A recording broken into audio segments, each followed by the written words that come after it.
On the love that I have to give. Don't you ever talk about having kids. All of my love, all of my kisses. Hope you never find about all my misses. Fly like a butterfly, sting like a bee. It's all good until you say those words to me. In the morning, it's the L word. In the evening, it's the L word. In my emails, it's the L word.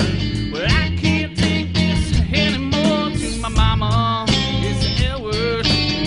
Papa, it's the L word. To my sensei, it's the L word. Well, I can't take this anymore.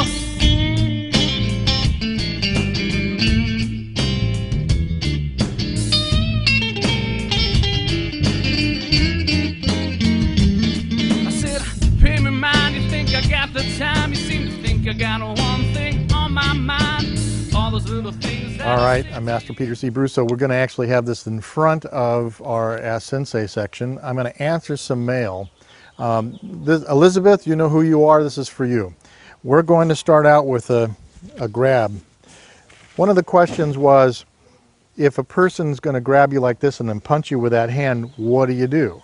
The simplest thing to do is to come into the back of that hand. As you can see, that's going to start to hurt really quickly, and I'm going to fall away and turn sideways.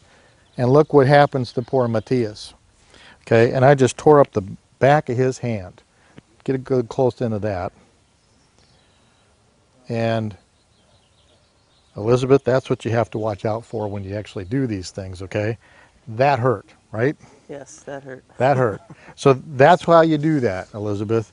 The trying to put the skin back.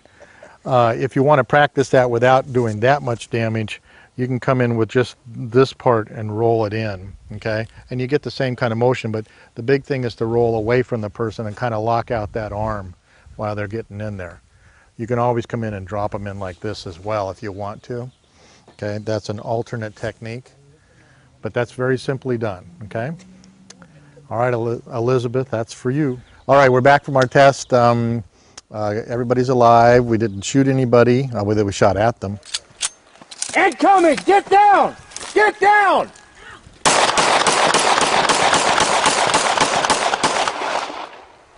Thank you. What's around you?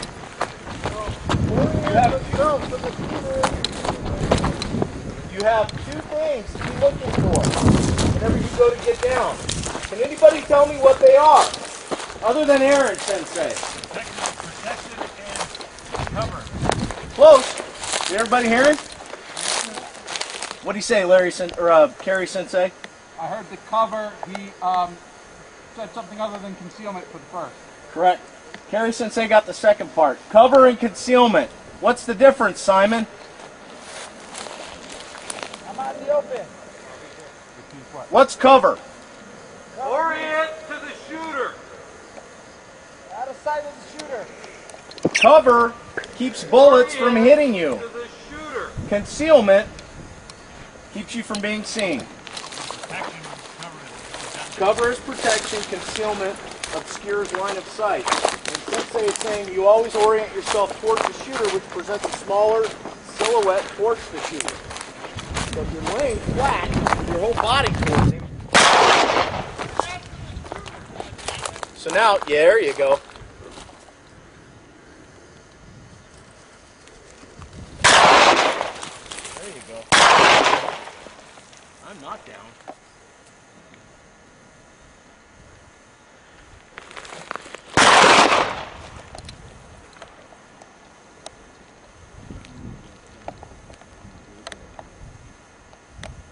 Clear.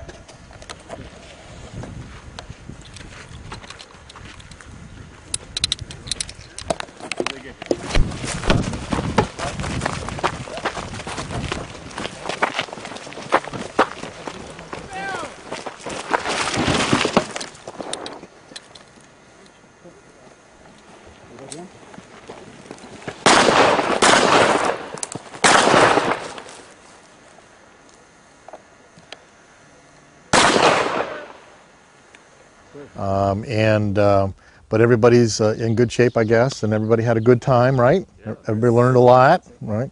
But now we got to get back to business. Before, and most of Ask Sensei has always been what we call Core Plus stuff, which is of interest to everybody else, not necessarily our own art, at least it's heavily anyway. So now we're going to start a whole routine of fighting, and the guys will be fighting as much as they can.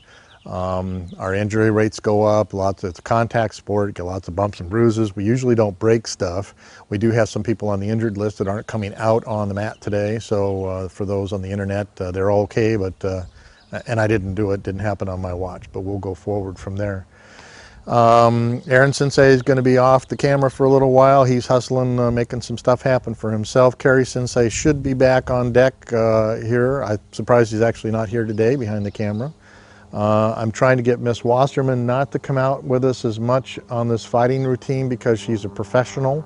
Not to say we're not professionals, but she's got big court stuff coming up, and kind of rolling in and being all sore and battered up in court isn't always the right answer either. So we should put a notice to airmen. NOTAMs. That's right, no fly zone over Sensei's house on Sunday morning. From the teaching standpoint, if you do have professionals and stuff like that in your class, when you get into the sparring routine, you got to be careful you're not injuring them and they're not going to, in this case, the court, or in your case, you're going to Seattle, and you don't want to look all black-eyed and stuff like that. So you really do, from a professional standpoint, with your students, have to be very cognizant of their training and their profession at the same time. Surgeons, you don't want to be jacking up their fingers, so when you're fighting, and as a sensei type, you got to be very careful of that. So you'll see people coming on and off the mat. All right, we're going to, and Larry Sensei is going to take kind of second in command since he only has one more year before he's master. He will be doing quite a bit of the teaching. We'll converse back and forth through the week to decide where we got to move the class, and then he'll be helping back and forth as well. Okay? Any injuries at all? Nope. Simon? Barney? No cup though, so you can't spar.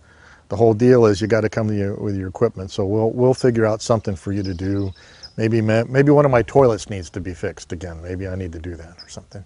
And Larry Sensei is obviously here. So we'll start along the way in just a minute. We'll go off camera and then we'll come back on. So the 4 types of strikes are obviously one that cuts across the head or the neck. I'll talk it out. One that comes down through the head, one that cuts across the legs, right? And the one that stabs you. And this is what we call avoidance of force. And you literally will do this with a live blade when we really do this. So it makes it that degree of reality. If the weapon is coming across my head, I'm dropping and having this hand come up, and then this passes it so it can't come back over. So you have to imagine yourself going into a block. You don't want to block it, but in case all else fails, I'd rather have it hit this than that, right? I meant that's better. You've only injured one hand, but you haven't lost your life.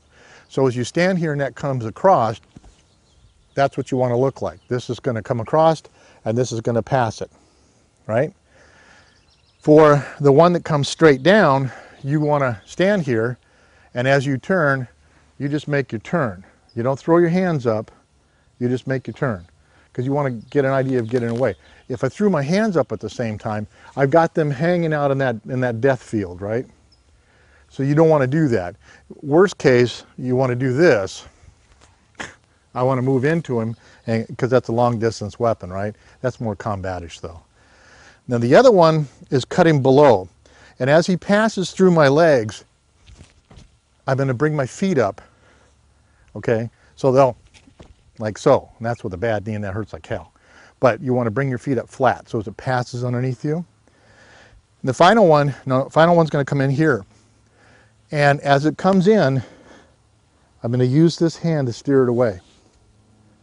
My arm. I'm not doing this, I'm not pushing it, because he could turn and come right back up to get me. I'm just keeping it right there. Just like so. And of course your disarms are going to be coming in and attacking and moving down. And notice I didn't grab all the way around the blade, I grabbed the top, okay? Thumb on top.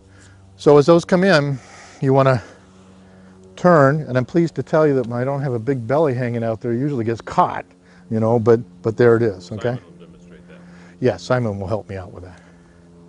So why don't you take those 3 out there, and we'll do avoidance of force together, okay? Which we're going to need to fight anyway. So they'll actually circle you, Larry Sensei, okay? It'll be coming in, and the other hand passes at the same time. So you're going to get this look. You're going to get this look. And that one's leaving, yeah. That Okay. one's going. Yeah, it's... That follows. Exactly. Okay. Stay up high at his head, though. Okay. Don't try. I tell you, catching, stopping shuriken with a blade is a challenge. That would have to be. Oh, and we practice it all the time, but it is a challenge. Which one? When they throw shuriken stars at you, catch them with your... Serious? Yeah. Oh, wow. Yeah, catch them with your sword. That'd be fun. Makes baseball look like You just got to tack them off, you know. Okay, we're going to start reaction time exercises. There's a number of reaction time exercises that one can practice. This is a two-man drill. And basically Barney's got we usually use quarters, but we use nickel in this case. His hand is open. My hand is going to be up over the top. Now Barney needs to clear his mind and get into my head. And what he needs to hear, because we're so close, if he saw me move, there's not enough time for him to actually close his hand. So it's not a visual thing. When we fight, you get a sense and a feel of what that person's going to do. Before they actually move, they actually can tell you what they're going to tell you what they're going to do. Okay? So this reaction time exercise is really designed to help two people learn to get those skills. One is a transmitter, the other one is a receiver. So the whole concept is to get tuned in. And if you're really interested, then there's a mental warrior as well, covers this type of drill, okay? So basically I'm going to be up over his hand. Now Barney's job in the very beginning, if we're actually just learning this, Barney's job is not to close his hand so I can learn how to get that out of there. But for real now, Barney's going to try to stop me, okay? Okay? So you close, keep your hand open. Keep your hand open. Open your hand, okay? As soon as you feel me go, you close, okay? Okay? Almost got it out there. This coin's a little small to snag, but you can do it, okay? Now, as I'm able to do that, I want to start higher. Give myself a little bit more of a challenge. Okay?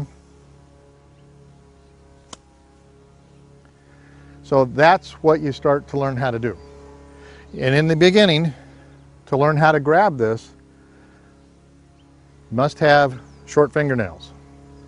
All the time that we fight, we should be checking their fingernails, because you don't want to be drawing blood and you scratch your ass and it ends up in their eyeball and it's not good, okay? When I'm coming down, I'm actually cupping my hand, don't close, so that this pops up in it, like so. And so when I'm coming down, I'm cupping and striking. I'm not hitting with my nails like this, and I'm not trying to scoop it. I'm letting it pop up into my hand, okay? So, and it bounces.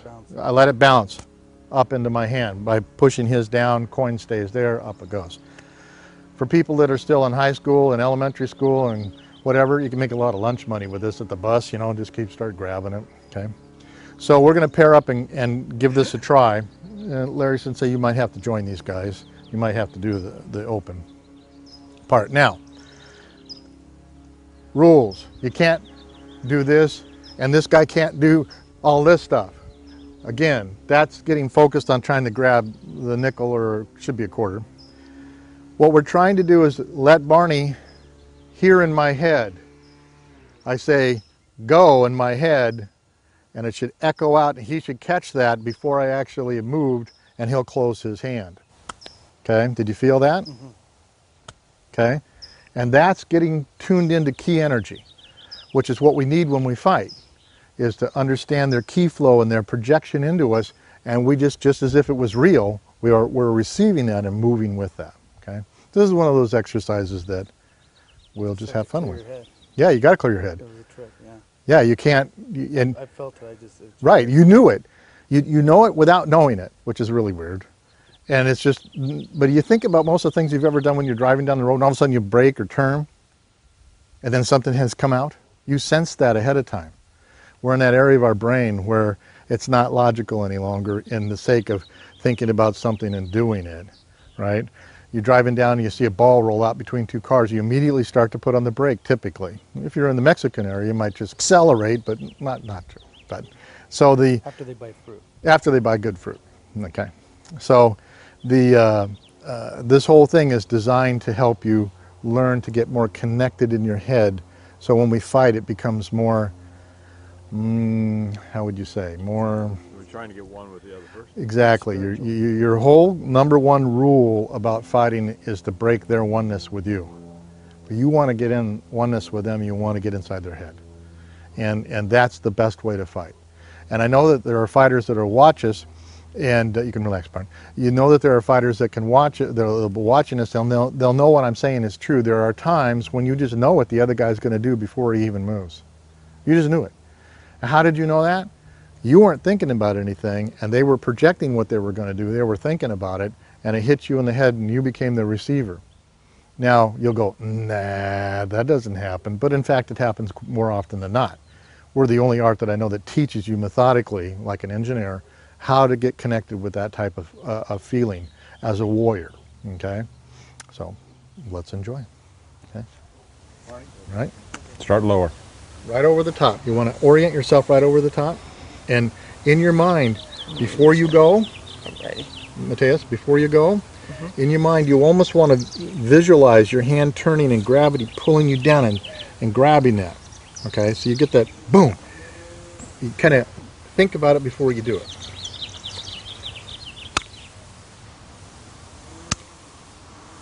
Cup it. You're getting there, but you're not cupping it. In the beginning, let's not close our hands. Let's get them to be able to pick the coin up. Okay. Okay. And you want to hit more like this? Mateus, you want to hit more like that? Yeah. With your nails, yeah. So you smack them almost flat. What you'll also learn, what you're trying to do is get one with him, Simon. The idea is you get one with him, and he gets one with you to defend himself. It's a little more force, a little less grabbing. You should be able to grab it. It's kind of like learning when to throw a punch. You're slow. You stop right here. He's slow. Look at So you need to know Look at that where that, and you do it without looking. You sense it without looking. There's no coin here. These aren't the droids you're looking for. So the idea is you kind of scoop at the same time. It's almost like when we deliver a blow, when we fight, our hands are fluid. So when you go to deliver, you finish it there. Similar to here. Just finish it when you get it. And you come down. So leave your hand loose here, because if you make it tight, you can't throw it. Make a fist now. Hard as you can. Now try and throw it. Like that. Yeah, I mean, you have to relax to throw it. So the same thing here is you're relaxed here and then you close it. Because if you go up here and you taunt, that's where you're getting it. You're trying to be physical about it. Right. It's fluid. It's fluid. Everything about what you do in Anjing Banfa is not about force. It's not about brute strength. It's about being fluid. So what you want to do, you just let it drop. Let it drop naturally and close. That was actually better. You're like a buck, dude. Doing okay with Larry. Barney, one of the things we were working with Hess on was the fact that when he would come, he's trying to drive it. This is all about wrists being loose. Now he's got a little bit of a snap to it. Because, again, it goes along with speed kills, and that's what this is all about, staying fluid. And when you finishing it, getting to the point. Being loose, Yeah. So as soon as you start driving it, that changes the whole dynamics of how that coin pops and how you hit the hand. So it's not as natural to you as you can. You're trying to force it, and with our art, you just don't want to do that. If you got to force it, you're not doing it right. The technique is missing. Technique is everything. Strength comes secondary. And now you're on your back. One leg is up, one leg is down, right? The fighting position, ground fighting. Okay, there. Now, guys, notice. This leg will ultimately be flat, okay? And this leg is kind of parallel to the ground, all right? But notice his head is up, right? So if I come in, watch the knee, but he can tag that knee, okay? Because I've kind of bent over to try to get him, and that makes your knees vulnerable. Now go ahead and stand back up. Watch, he'll use no hands to get back up, okay? And back down again into your ground fighting position. Notice, he put his foot behind him and lowered himself down, right? Let's go ahead and come on back up. What I want you to do, first off, I want you to assume a right lead forward. Okay? Okay. Let's get yourself a little more this way. This is out here. Put your fingers out. Okay. Now that should be a very relaxed position, though. I want you to be somewhat relaxed in this position. This is not a forceful position. You're never in a stance where you're just hunkered down, because it takes you time to release that. You always want to be fluid. Okay. So this, again, your front hand is like when you're using a katana. It's pointing towards your opponent's eyes. Okay. So all I want to do is I want to look down your arm, and all I want to do is be able to see your fingers. Okay. These two fingers up here. Yeah. Put that in on your chest. Keep that in on your chest. Don't leave them out. Again, if it's a blade, we don't want to leave our hands running around and things get caught up. Let's keep this a little more straight there. Okay. Now, I want you to fall back to the left lead foot position. Okay. Change leads. Mateus. Okay. Now remember that exchange should be like a windmill. You know, you just do, just like an easy transition. Should be automatic, bringing it back up. Okay, and always remember to get up and also stay relaxed. Once you get back up, don't go hunkering down. You're gonna stay fluid. Speed kills, and you stay loose, you got speed. You hunker down. Great example I always use, I was using it with Mateus. Make a fist, make the strongest fist you can make, Barney. Okay, make it, now hit my hand. You have to relax to already hit my hand. You can't maintain that strength position. You have to relax your muscles to be able to strike, because otherwise you've locked yourself in. So leaving yourself like this, then delivering punches when you deliver it to the spot. Your arsenal even on your back. Oh yeah. And then the idea is being on your back and practicing getting up affords you the opportunity. Say your enemy gives you enough space, then you want to go back to your feet, then you have that opportunity. So that's why you should practice both going down, coming up, down, up, and as fast as you can. And without hands, because your hands, you need to have them ready to go. I mean, if you learn about traps, soon you learn you're leaving your hands on the ground, you get trapped too. They'll step on them. So, okay, toes on the line. All right, well, we had not quite what I had planned we were going to do a lot of sparring, but one of the group didn't have their cup. So you all can thank Barney for not having a super rigorous sparring lesson. But good news today is we did start, in fact, the up and down motions. A lot of the movement on the ground is brown belt stuff, but I'm very concerned about our students getting knocked down. And if you're down, you want to know how to be down safely, get down safely, and protect yourself. Particularly, you know, people have got to come in, they've got to bend over, means their knees are vulnerable. And so we're starting to get that train of thought in our minds. All right, and Larry, Sensei, thank you so much for teaching today. You're going to be doing more of it. That's good. We also had a chance, obviously, to start our avoidance of force. People go swinging at you, machetes, knives, everything else. That really starts to play in. You can kind of start to see how all of that starts to play in very nicely. So we'll see everybody else on the web, and I do have one thing after class that I actually put in the front part of the class for Elizabeth. So I'm going to answer some email. All right, well, we'll bow out. Thank you.